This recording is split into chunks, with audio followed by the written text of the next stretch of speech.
3. Se você olhar o Salmo 3, você vai ver que o tema do Salmo 3 é exatamente esse: enfrentando oposição e a crítica.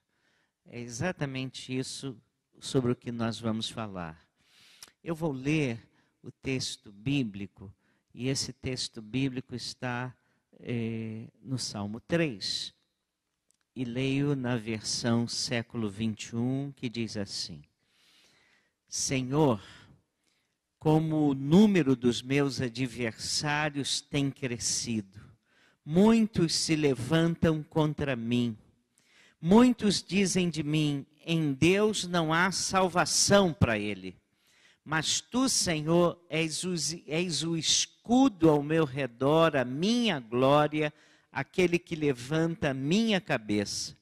Clamo ao Senhor com minha voz e ele me responde do seu santo nome, santo monte. Eu me deito, durmo e acordo, pois o Senhor me sustenta. Não tenho medo de milhares que me cercam. Levanta-te, Senhor, salva-me, meu Deus, pois atinges no queixo todos os meus inimigos, quebras os dentes dos ímpios. A salvação vem do Senhor, a tua bênção está sobre o teu povo. Essa é a palavra de Deus. Deixe sua Bíblia aberta aí. Irmãos, não há pessoa que não tenha que lidar com oposição e críticas. E eu, quando falo de oposição, eu falo em tudo aquilo que dificulta o nosso progresso, o nosso avanço, a nossa caminhada, atrapalha fazermos o que nós queremos.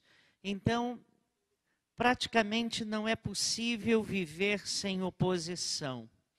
Mas esse texto é extraordinário porque ele nos faz lembrar algumas coisas. Em primeiro lugar, ele nos lembra que quando a oposição se levanta contra nós, nós nos tornamos alvos fáceis de constantes e crescentes críticas.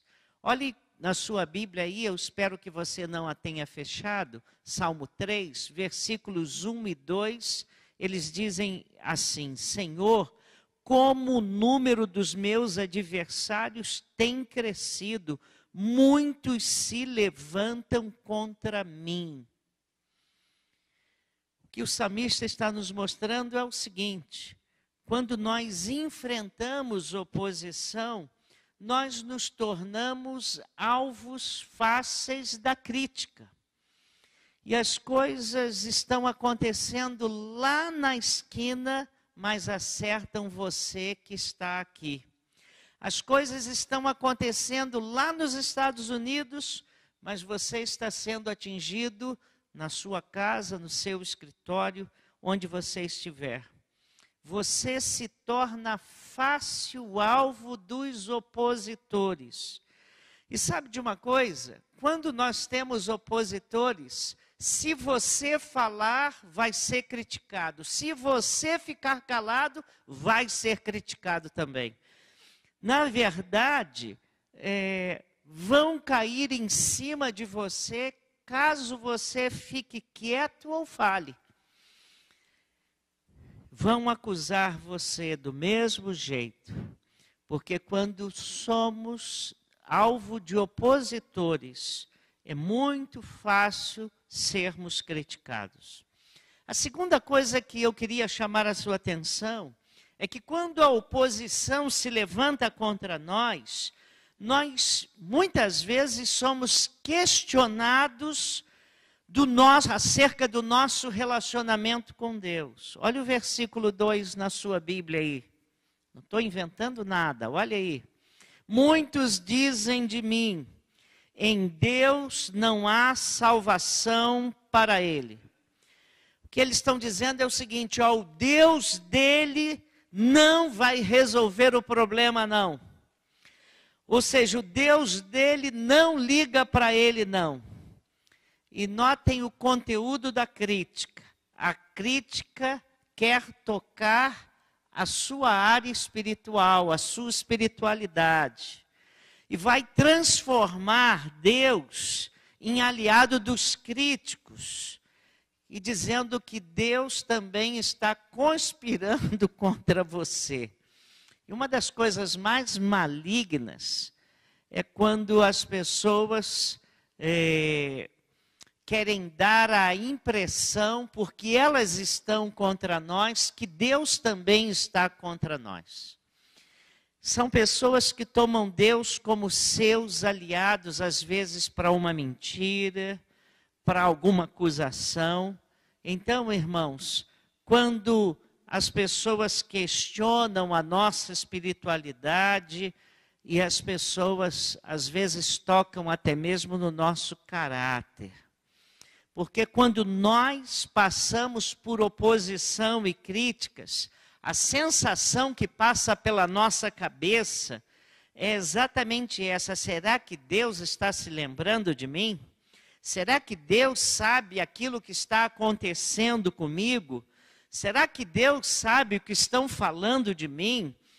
Parece que nem Deus está do meu lado. E aí você é muito tentado a tomar isso como uma verdade, o que nem sempre é. Mas esse texto, olhando ele, eu começo a observar que ele é maravilhoso porque ele nos é orientador do que fazer quando nós formos alvo de crítica e de oposição. Em primeiro lugar, quando a voz da oposição se levantar, quando o bramido das críticas forem ferozes, a primeira coisa que você precisa resgatar é o seu relacionamento com Deus. É isso que nós podemos aprender aqui no versículo 3. Olha aí o que diz o versículo 3. Mas tu, Senhor, és o meu escudo. Mas tu, Senhor, és o meu escudo. Ele ouve o comentário, a crítica, a zombaria dos opositores, a denúncia, mas aí ele olha para Deus e diz para Deus: Deus, o Senhor é o meu escudo, é o Senhor quem vai me defender. Quando as acusações de má fé muitas vezes tocam a essência da nossa vida, da nossa fé, a primeira coisa que deve acontecer conosco é nós termos convicções muito firmes e claras de quem nós somos em Cristo, de quem nós somos em Deus. Você se lembra quando Jesus foi levado para o deserto para ser tentado? Lembra-se disso? Ele sofreu 3 tentações e na primeira tentação, antes mesmo de o diabo formular qualquer coisa contra Jesus, ele faz uma sugestão terrível. Ele diz assim: se tu és o Filho de Deus, se tu és o Filho de Deus. E aí você está diante de uma situação complicada, nada está dando certo, as pessoas estão caindo em cima de você com críticas, acusações, e o diabo chega e diz: olha, é mesmo, você não tem nenhuma relação com Deus. Está passando por isso, é que até Deus abandonou você. Ou então vem aquela pergunta: você é crente mesmo? E aí eu olho para o Salmo 42 e o Salmo 43, que são salmos gêmeos. Eles falam do mesmo assunto, inclusive têm os mesmos versículos. E o salmista neles pergunta assim para Deus: Senhor, por que o Senhor se esqueceu de mim? Por que que o Senhor me rejeitou? Será que as suas promessas caducaram? E a coisa pior que pode acontecer no meio de uma adversidade é acharmos que Deus se esqueceu de nós. E então, nessas horas, você está sendo acusado, criticado, cheio de oposição, gente botando o nome de Deus para acusar você, o que você faz? Nessas horas, você começa a se lembrar de quem você é em Cristo. Há um hino do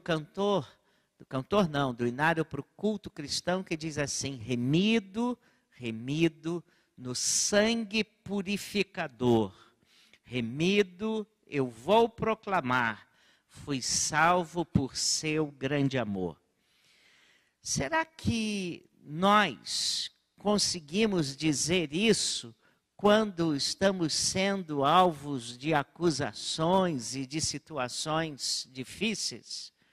Será que conseguimos dizer: eu sou filho de Deus, eu não estou entendendo nada do que está me acontecendo, na verdade eu estou perplexo, mas há uma coisa, eu sou amado, eu sei disso, eu sou amado por Deus e eu vou continuar firme na fé, porque eu sei do amor que Deus tem por mim. Primeira coisa que nós fazemos quando a oposição surge é lembrar quem nós somos em Cristo, quem nós somos em Deus. Foi isso que Davi fez. Ele se lembrou. Muitos dizem: Deus, não há salvação para eles, mas tu, Senhor, és o escudo ao meu redor e a minha glória.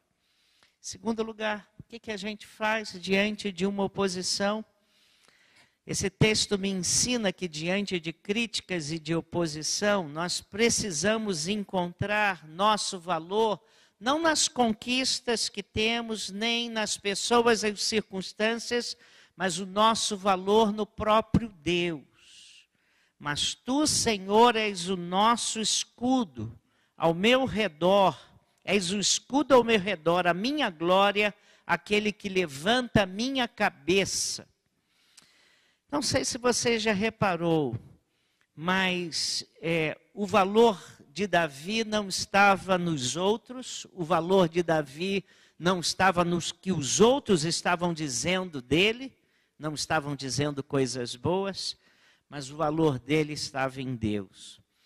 O apóstolo Paulo, ele tem a mesma atitude quando está na prisão. Ele está para ser condenado à morte, e as circunstâncias todas estão regendo contra ele, mas ele fala assim, e ele diz assim em Gálatas 6:14, quando está preso: longe esteja eu de gloriar-me, a não ser na cruz de Cristo, pela qual eu considero todas as outras coisas como refúgio. O que ele está dizendo é o seguinte: olha, as coisas estão todas contra mim, mas eu estou me gloriando em Cristo.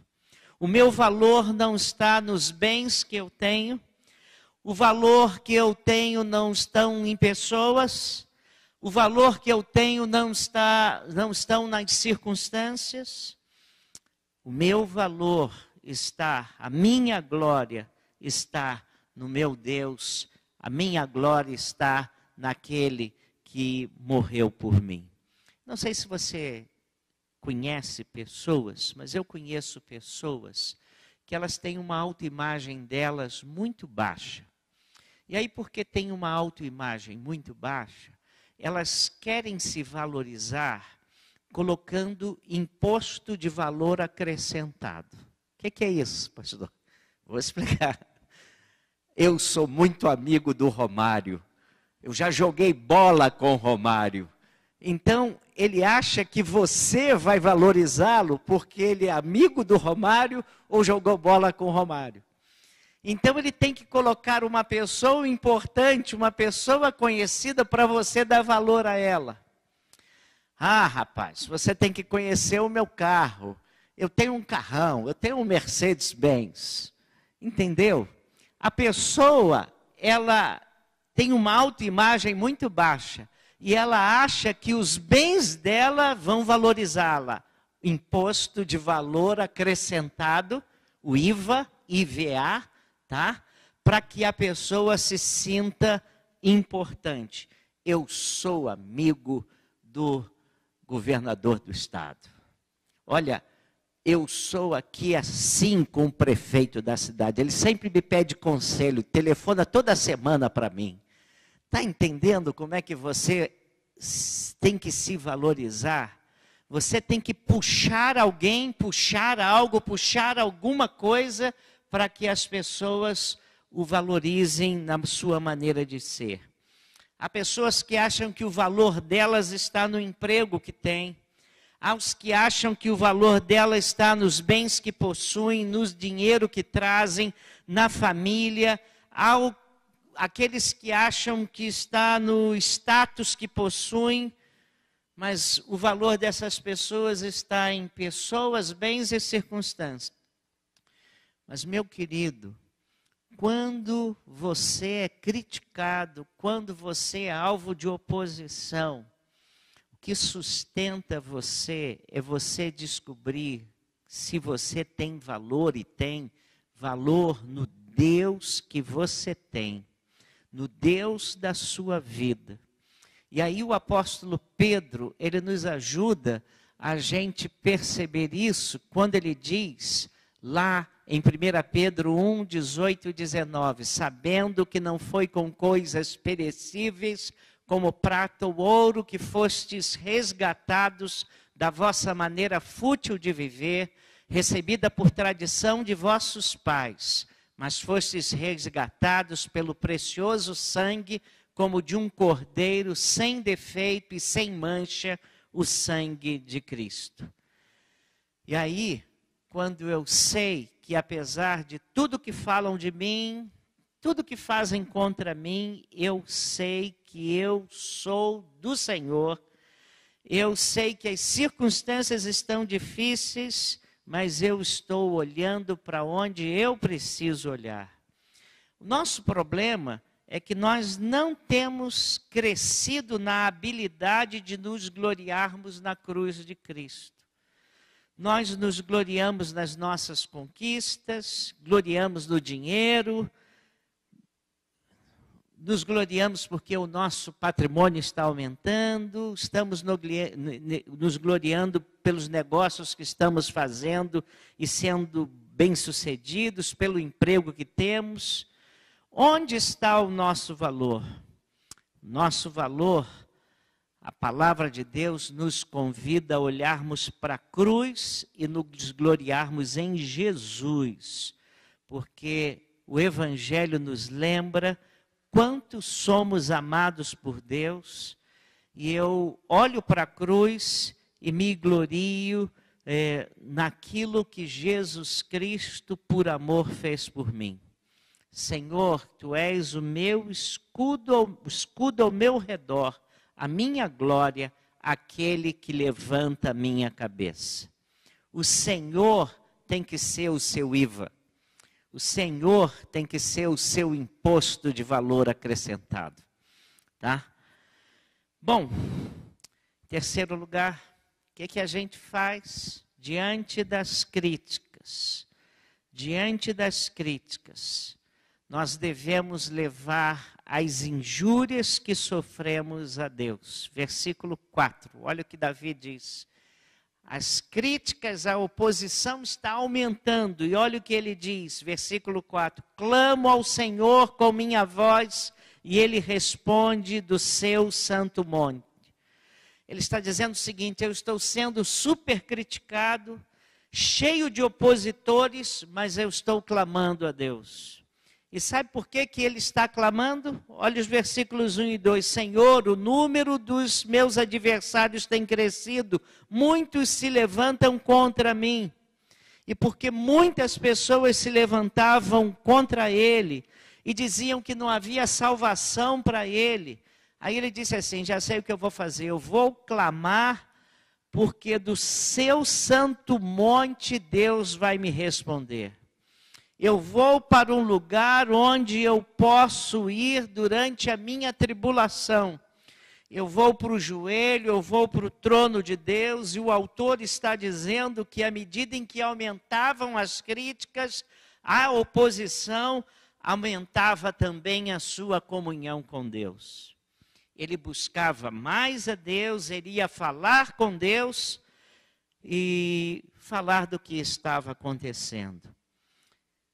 Pegue as injúrias que estão falando contra você, as mentiras, aquilo que estão acusando você, os comentários maliciosos, a zombaria, leve tudo isso para Deus.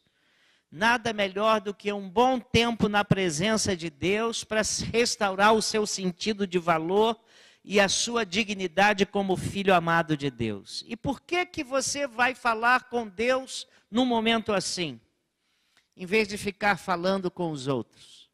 Por quê? Porque acontece uma coisa maravilhosa quando você fala com Deus.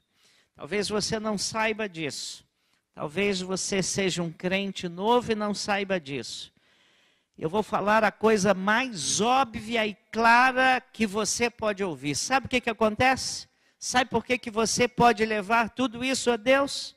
Porque Deus ouve as nossas orações. Exatamente isso. A coisa mais óbvia é isso que eu estou dizendo.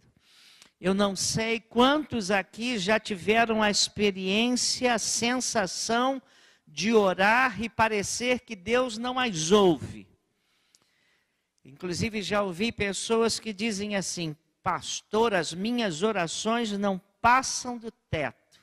Eu já disse aqui, vou voltar a dizer outra vez. Quem disse que as suas orações têm que passar do teto? Quem disse? As suas orações precisam passar do seu coração. Só aí. Porque Deus é onisciente, onipresente e onipotente. Ele sabe de tudo. Se suas orações passarem do seu coração, já é mais do que suficiente. Tá? Então, esse homem está sendo criticado, cheio de oposição, e ele diz: já sei o que eu vou fazer. Eu vou clamar ao Senhor com a minha voz, e Ele me responde no seu santo monte. Bem-aventurado quem leva a Deus os seus problemas por um simples fato: Deus ouve as nossas orações. Deus sabe o que se passa com você. Deus não é alheio ao seu clamor. Então não fique se autopunindo, nem se alimentando com o cardápio que os seus opositores estão lhe oferecendo. E aí você vê o que diz o versículo 5. Olhe para a sua Bíblia. Olha o que diz o versículo 5. Deito-me e pego no sono. Irmãos, você tem um bando de gente falando mal de você, gente pegando a sua reputação e colocando lá na conchinchina, falando mal de você para todo mundo, falando mentira, caluniando, zombando, chacoalhando seu caráter. E aí, esse homem disse: Senhor, estão aumentando os críticos. Ele começa assim: Senhor, a oposição está muito grande. Ele começa assim, irmãos, o salmo. E aí ele diz: olha, Senhor, eu vou entregar isso nas tuas mãos, eu vou clamar ao Senhor, porque o Senhor ouve lá no Monte Santo. E aí no versículo 5 ele faz uma declaração extraordinária: deito-me e pego no sono. Agora veja o que o salmista diz: com a minha voz clamo ao Senhor, e no meio da tribulação eu clamo ao Senhor. Eu vou lá e peço a Deus, suplico a Deus a direção. Aí sabe o que acontece? Deito-me e pego no sono. E por que ele pega no sono, irmãos? Porque nessa hora ele sabe que Deus ouviu. Geralmente nós não dormimos. Se você sabe que alguém está falando uma calúnia contra você, você não dorme. Você fica matutando a noite toda, rolando no colchão, sobre as coisas que disseram de você, as coisas que falaram contra você. E o diabo vai retroalimentando todas as críticas no seu coração, e você tem uma síndrome das novelas da Globo. que é isso? Síndrome das novelas da Globo. Irmãos, eu não vejo novela há muitos anos. Mas eu sei como é que se passa numa novela. De repente, um personagem relembra o que aconteceu há 10 anos atrás. E na Globo, nas novelas da Globo, ele relembra tintim por tintim tudo que se passou, tudo que foi dito, palavra por palavra, coisa por coisa. As coisas aconteceram há 10, 15 anos, mas a personagem relembra tudo na novela. E você, então, passa e não consegue dormir porque tem a síndrome das novelas da Globo.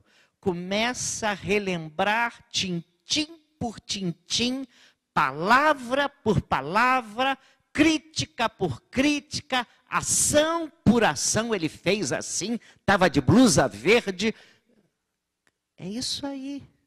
E aí você fica ali, olhando e pensando, olhando para o teto sem dormir, coisas que lhe aconteceram 15 anos atrás, porque o inimigo está lhe dando cardápio e você começa a se alimentar disso. Pare de se alimentar do mal, pare de se alimentar de notícias ruins que chegam até você. Comece a confiar um pouco naquilo que Deus faz. E esse é um dos aspectos mais difíceis quando lidamos com situações adversas. Nós não conseguimos descansar, relaxar, a cabeça vai dando um nó, nós ficamos irritados, ansiosos, alimentamos a fofoca, nos alimentamos da fofoca, da crítica, da perda da reputação, dos comentários negativos, das dificuldades que surgem e o resultado é uma noite mal dormida. E aí vem reações psicossomáticas, dor no estômago, estresse. E o salmista diz, apesar de tudo que estão falando, e estão falando muito, deito-me e durmo. Sabe por quê? Porque eu pego a minha dor, o meu sofrimento e clamo a Deus porque Ele me ouve, então eu pego no sono e ronco sem crise. Irmãos, eu não sou muito espiritual não, irmãos, mas Deus me deu uma genética extraordinária. Eu posso estar passando a crise que for, o problema que for, eu não perco sono. Raras vezes perco sono. É um problema que está na crista da onda, chegou a hora do sono, eu bato, dou boa noite para a Jane e ela diz para mim que depois já estou roncando. Eu acho que eu não ronco, né, irmãos? Mas ela disse que eu ronco, né? Eu acho isso uma coisa fabulosa e não reputo a minha sensibilidade espiritual, não. Aqui esse homem é a sensibilidade espiritual dele, irmãos. Eu agradeço essa dádiva de Deus na minha vida, né? Como é complicado quando você vai se deitar e as notícias ruins amontoam a sua cabeça e você não consegue se liberar desse cardápio que lhe é dado pelo inimigo. 85% das coisas que lhe atormentam hoje, elas vão desaparecer e não vão ter efeito nenhum sobre a sua vida. 85%, as estatísticas. Aí o salmista diz assim, sabe, eu vou para a cama, porque eu entreguei para Deus. Eu entendi que eu tenho valor, eu entendi que eu sou amado de Deus, eu entendi que Deus é o meu escudo, Deus é o meu advogado, entendi o significado da minha vida, eu não tenho medo das ameaças, eu vou dormir, não tenho medo, as circunstâncias mudam de uma hora para outra.